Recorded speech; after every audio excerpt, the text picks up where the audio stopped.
Vocês já pararam para pensar essa passagem de 1 Coríntios 13, né? Quando ela se refere ao amor. Teve uma tradução, né, na Bíblia que foi lida, que falou que a caridade é paciente, né? Mas, na verdade, caridade ele tem uma diferença de amor, né?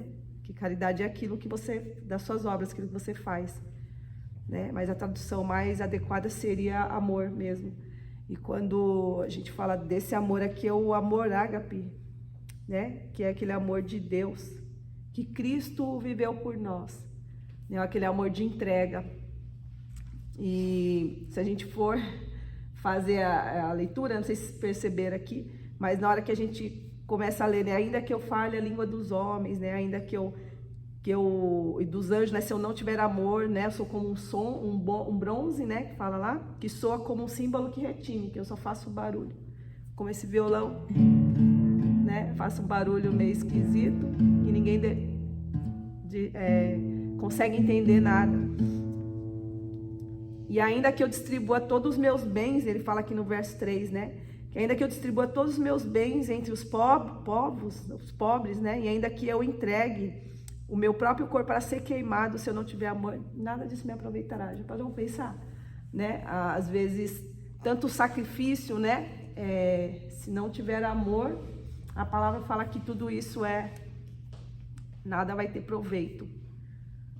E aí ele vai fazer aqui uma descrição do amor também acerca da ciência no verso 2, eu passei aqui o versículo 2, mas ele vai falar que ainda que eu tenha o dom de profetizar, ele conheça todos os mistérios, toda a ciência, fala até da ciência aqui, e ainda que eu tenha tamanha fé a ponto de transportar os montes, né, aquela fé sobrenatural, se eu não tiver amor também nada serei, né? E aí quando ele vem pro verso 4, ele vai falar que o amor ele é paciente, ele é benigno, o amor não arde em ciúmes e não se ufana e não se ensoberbece. Não se conduz inconvenientemente, não procura os seus interesses, não exaspera, não se ressente do mal e não se alegra com a injustiça, mas regozija-se com a verdade. E é interessante quando você vai fazendo a leitura, você vai também fazendo uma releitura também do como que está esse amor de Deus no nosso coração, né? A gente fica, nossa, que amor impossível, né? Muitas vezes de você executar, de você colocar ele em prática. Só que aí a palavra nos dá, né, a possibilidade de que é possível, sim, a gente manifestar esse poder e desse amor que Deus manifestou pela nossa vida. É possível, sim, a gente manifestar ao próximo esse amor. Até mesmo porque a palavra declara que a gente ama porque ele nos amou primeiro, né? Aí se a gente for aqui no capítulo 1, a epístola de João, aí vamos lá, na primeira epístola de João.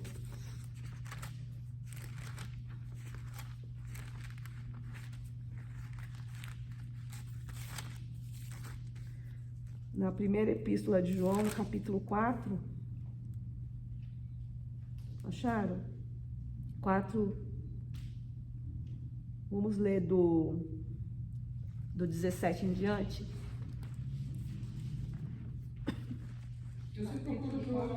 É epístola, está lá perto de Apocalipse. Estava João perto de Apocalipse.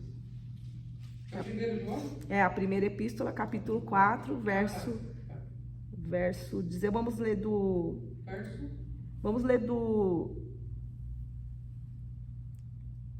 16 em diante.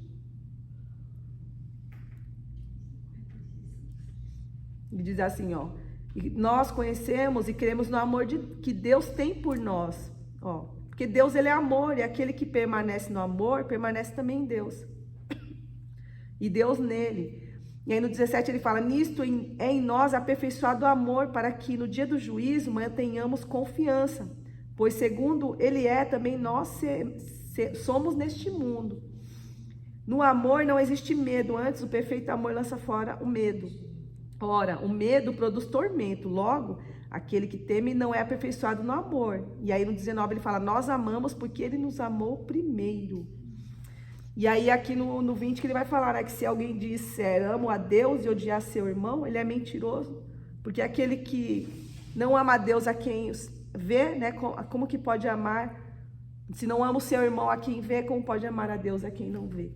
E aqui João, né, ele nos ensina aqui, essa epístola de João, acerca desse amor, né, que a gente consegue sim praticar esse amor porque Cristo nos amou primeiro. E aí esse amor, como a gente vai aprendendo a amar a Deus de tal forma, porque Ele doou esse amor dele para nós, aquilo testificou de tal forma com o nosso espírito, que nos, né, nos impulsiona a ter compaixão do próximo, né, a amar uma pessoa que você nem conhece, a fazer, né, de bom grado aqui, distribuir sim, às vezes entre as pessoas, né, fazer a caridade, fazer bondade, distribuir alimentos para quem precisa, mas porque isso, o amor de Deus, ele nos impulsiona a fazer isso, né? O amor que o Senhor enxertou em nosso coração faz com que a gente também distribua isso àqueles que estão à nossa volta. E aí a gente tem aprendido desse amor de Deus. E lá em Romanos 5, eu também gostaria aqui de fazer a leitura em Romanos 5, do 5 em diante, que ele fala assim, ora, posso ler? Romanos 5, versículo 5 em diante. Aí ele fala, ora, a esperança não confunde, porque o amor de Deus é derramado em nossos corações. Ó, mais uma vez, Paulo também compreendendo esse amor, ensinando a igreja, que esse amor é derramado em nosso coração pelo Espírito Santo, ó, que nos foi outorgado. Porque Cristo, quando nós ainda éramos fracos, morreu a seu tempo pelos ímpios. Aí ele vai falar até um exemplo aqui, ó, dificilmente alguém morreria por um justo.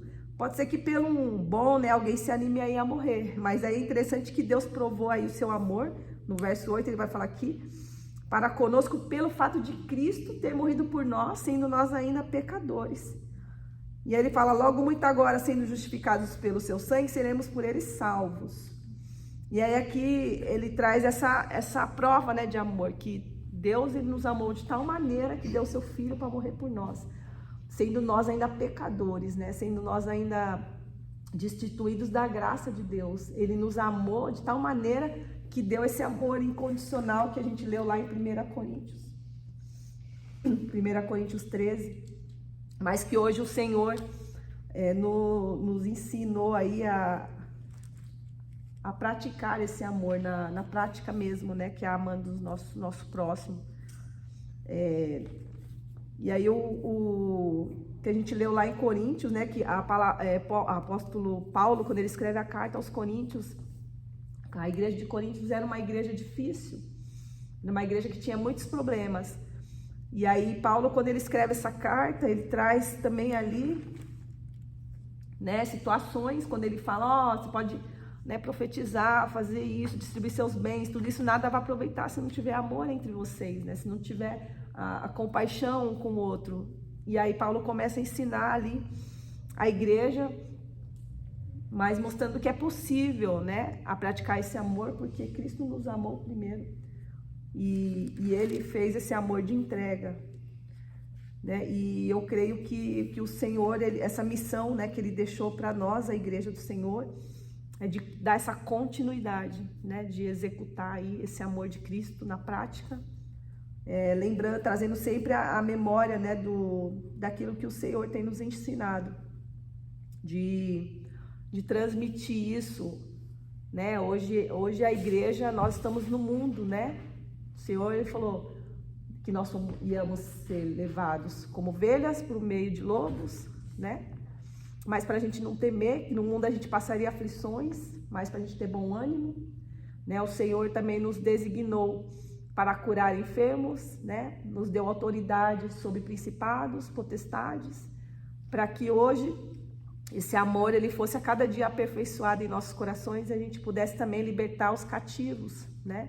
Os oprimidos, aqueles que estão como nós estávamos antes, né? E aí hoje esse amor derramado em nossos corações nos ensina a dar essa continuidade, né? Através desse dom gratuito que o Senhor nos deu, né? Que foi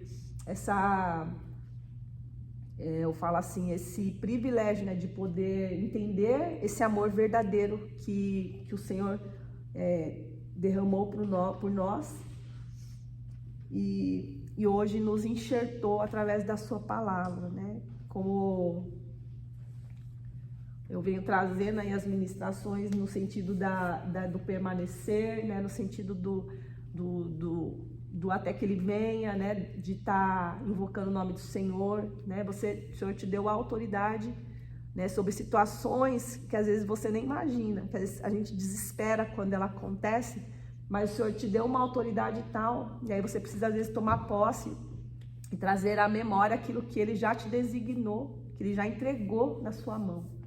Olha só, né? E aí a gente vai ler agora Mateus 10, diz assim, ó. Aquilo que o Senhor nos designou para fazer.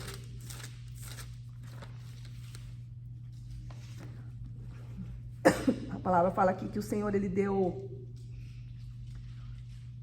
escolheu 12, né? No Mateus 10, desses 12, o Senhor designou algumas coisas para eles no capítulo 10 de Mateus, versículo 5. Ele fala que estes 12, ó, Jesus enviou e deu-lhes instruções, não tomeis rumo aos gentios, nem entre em cidades samaritanas, mas de preferência procurai as ovelhas perdidas da casa de Israel. Curai enfermos, ressuscitai mortos, purificai leprosos, expeli demônios. De graça recebestes, de graça dai. Não vos proveis de ouro, nem de prata, nem de cobre nos vossos cintos, nem de alforje para o caminho, nem de 2 túnicas, nem de sandálias, nem de bordão, porque digno é o trabalhador do seu alimento. Em qualquer cidade ou povoado em que entrares, indagai quem neles é digno, e aí ficai até vos retirardes. Ao entrar na casa, saudai. Se com efeito a casa for digna, venha sobre ela a vossa paz. Se porém não for, torne para vós outros a vossa paz. Se alguém não vos receber nem ouvir as vossas palavras, ao sair daquela casa ou daquela cidade, sacudi o pó dos vossos pés. Em verdade vos digo que menos riqueza haverá para Sodoma e Gomorra no dia do juízo do que para aquela cidade. Aí no 24 ele vai falar do estímulo. O discípulo não está acima do seu mestre, nem o servo acima do seu senhor. Basta ao discípulo ser como seu mestre e ao servo como seu senhor. Se chamaram Beelzebul, dono da casa, quanto mais os seus domésticos. Portanto, não os temais, pois nada há encoberto que não venha a ser revelado, nem oculto que não venha a ser conhecido. E aí também tem a recompensa no capítulo, verso 40 aqui. Quem vos recebe a mim, me recebe. E quem me recebe, recebe aquele que me enviou. Quem recebe um profeta no caráter de profeta, receberá o galardão de profeta. Quem recebe um justo no caráter de justos, receberá o galardão de justo. E aqui ele continua falando dos estímulos. Então, o Senhor nos ensinou, nos enviou para a gente ser esse embaixador, né? Então, hoje, onde você pisa a planta do teu pé, lá que você manifesta o amor de Deus, né? Na prática, nós, enquanto igreja, hoje manifestamos o amor de Deus, onde, né? Igual a Paula trouxe a gente antes de chegarem, ela estava compartilhando do legado que a sogra dela deixou, né? Isso é o amor de Deus, que ele contagia, né? E aí, tipo, ela... né, cumpriu ali a missão dela e está continuando ainda, né? Então as obras elas continuam. A gente pensa que morre, né? Mas não morre, né? Que às vezes, e é interessante porque fica, parece que mais evidente quando a pessoa morre, né? Porque aí que vão lembrar, olha, lembra, né? Igual Jesus, quando ele estava vivo, muitos andavam com ele e não davam, né? Assim, muito valor. Mas quando Jesus foi crucificado, né? Aí que entenderam o propósito de tudo que... Aí depois Jesus ressuscitou no 3º dia, subiu aos céus e deixou ali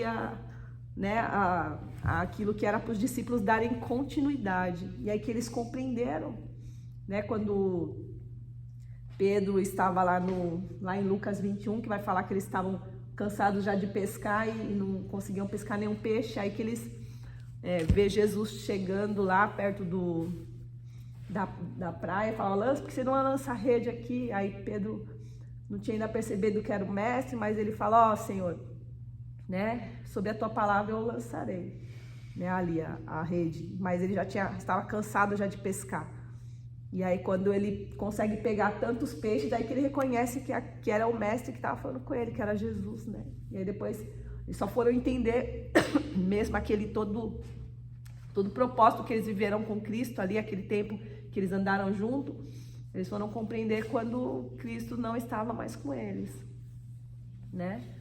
E às vezes conosco acontece, né? Às vezes a gente caminha com as pessoas, e aí, só que um dia um será tomado, né? Assim a palavra fala, né? E aí a gente tem que estar preparado de evidenciar esse amor, deixando essas nossas sementes de amor sendo plantadas aí na vida das pessoas e que um dia aí possa germinar e fazer fruto, né? Então hoje, quando a Paula lembra da sogra dela, que ela estava falando, né? Aí ela traz essa menção daquilo que, né, que ela semeou ali na vida das pessoas e até hoje continua dando frutos, né? A gente pega pessoas queridas nossas que já partiram, né? O fruto dela continua, né? E nós podemos ainda mudar o ciclo ainda da nossa história, porque a gente ainda está vivo, ainda tem o que fazer. Então, a gente possa refletir aí nesse amor de Deus, né, e deixar isso transbordar dentro de nós. Tá vendo lá no Insta, né, as belezas que a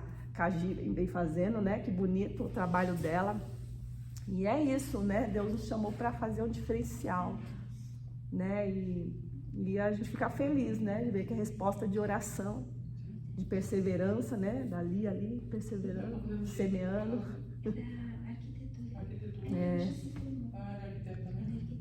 Cada trabalho muito bonito. E aí a gente vê a resposta de oração, né? Do joelho no chão ali, orando por aquela vida, né? De quantas noites Lia não deve ter passado ali orando, né? Então a gente vê. Sim. A Giovana pegou a carta de habilitação dela, ela está habilitada, agora falta perder o medo de dirigir. E o Mateus, quando o pastor Vitor Hugo veio aqui, ele orou, sabe, profetizou: seu filho vai ter igual a Priscila estava falando domingo, a Priscila estava falando que ela teve um pregador, né, que falou para ela que ela ia ter uma ascensão bem profissional. E o pastor Vitor, ele só se tome posse da bênção, que esse menino, ele vai fazer diferencial na vida de vocês na parte profissional. E me lembrou muito a Priscila domingo de manhã. A Priscila falou que teve um discípulo aí que profetizou que ela ia ser bênção e ela hoje está bem, assim, profissionalmente, né? Sim. E isso é tudo resposta de oração, né? Sim. Oração, joelho dobrado, e a gente ora, continua orando pelos filhos da gente, né? Sim. E a gente vê os frutos, né? Sim. Ela recebeu essa palavra, ela tinha 15 anos. E ela fez 35 e agora está se cumprindo, né? Mesmo, Ela acreditou no desistir. Aí eu me fiz lembrar, eu voltou a memória, até quando eu depois eu fiz saber, não, o pastor Vitor Hugo profetizou a mesma coisa com o Mateus, sabe? E se a gente for analisar, né, essa mensagem mesmo, ela é fruto de que todos nós somos um fruto de uma oração de alguém, todos nós somos fruto do amor de alguém que foi transmitido a nós, esse amor de Cristo. Né? Eu estava fazendo aqui uma recapitulação, e aí eu me lembrei, né, do primeiro amor, né, eu estava lembrando até do meu irmão, né, que esse mês aí agora de maio fez 16 anos, né, que ele partiu, e aí eu fui lembrando que eu comecei a ir para a igreja, né, por conta dele, para ajudar ele na época, e depois conheci a Paula, né, e aí olha o Senhor trabalhando, né, e aí Deus foi trabalhando e foi mudando, né, ali o rumo da minha história, né, e nossa, a gente for pegar, né, lá atrás, né, olha como esse amor foi nos atraindo, né, com laços de amor, né, tá lá, o Zé vai falar, né, que com laços de amor o Senhor nos atraiu, né, e eu creio que Ele nos chamou para nos dar continuidade a isso, né, enchendo a gente desse amor dele e tal, que faz a gente transbordar de tal maneira, né, eu sou observadora, a Érica, né, trazendo as sobrinhas, né, então, e assim, pode ter certeza que isso que você faz, quando você traz, né, a criança para casa do Senhor, isso vai ser semeado na vida dela. E lá atrás ela vai se lembrar. Né? Então tudo, né, eu lembro olhando, estava na época da recapitulação, né, as fotos lá das crianças na intercessão, né? Gabriel, nossa, né? Mas foram crianças. Por mais que eles não venham na igreja hoje, eles têm Sim. Né? Mas foi semeado, né? Foi semeado na vida deles. Eles podem não vir na igreja, né? Mas eles têm a base, Sim. É que vocês continuem orando assim pelos jovens, né? Para que eles porque a parte da fase da adolescência, né, ela é uma fase difícil, onde o jovem começa a se descobrir, e aí ele começa a entrar num conflito, né, e eu tenho até orado nesse sentido para que o Senhor nos dê nessa direção de estar orando, para que eles tirem toda aquela visão distorcida que eles têm de si mesmo, né? A gente vê hoje muitos jovens perdendo a sua identidade, às vezes olha no espelho e se acha feio, né? Aí tem aquela distorção de imagem, né? Que a gente possa orar por isso, para que o Senhor venha mudar e fazê-los se sentirem amados, né? Para que esse amor de Deus venha ser forte assim no coração deles, até a tal forma de convencer eles, porque é o Espírito Santo, né, que outorga isso, né? Como a gente leu aqui, ele que derrama esse amor de Deus e testifica no nosso coração que a gente é amado, né? Amém? Você está falando isso e realmente